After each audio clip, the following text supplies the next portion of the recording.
সবুজে ঘেরা পাহাড়, চা বাগান আর আদিম সমুদ্র সৈকতের দেশ শ্রীলঙ্কা। এই দ্বীপরাষ্ট্রটি তার প্রাকৃতিক সৌন্দর্য আর সমৃদ্ধ ইতিহাসের জন্য পর্যটকদের কাছে দারুণ জনপ্রিয়। বাজেট ফ্রেন্ডলি ট্যুর আর আতিথেয়তার জন্য শ্রীলঙ্কার কোনো তুলনা হয় না। চলুন দেখে নিই শ্রীলঙ্কা ভ্রমণে আপনার বাকেট লিস্টে কি কি থাকছে। আপনার যাত্রা শুরু হতে পারে রাজধানী কলম্বো দিয়ে।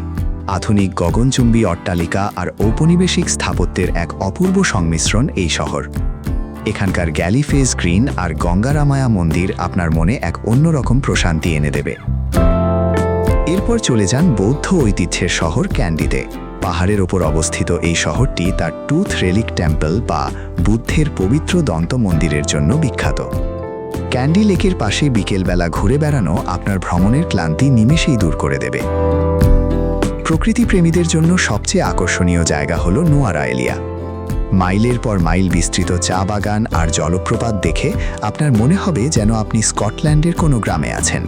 এখান থেকে ট্রেনে করে এলা যাওয়ার পথটি পৃথিবীর অন্যতম সুন্দর ট্রেন জার্নি হিসেবে পরিচিত। ইতিহাস আর স্থাপত্যের বিস্ময় দেখতে চাইলে আপনাকে যেতেই হবে সিগিরিয়া বা লায়ন রকে।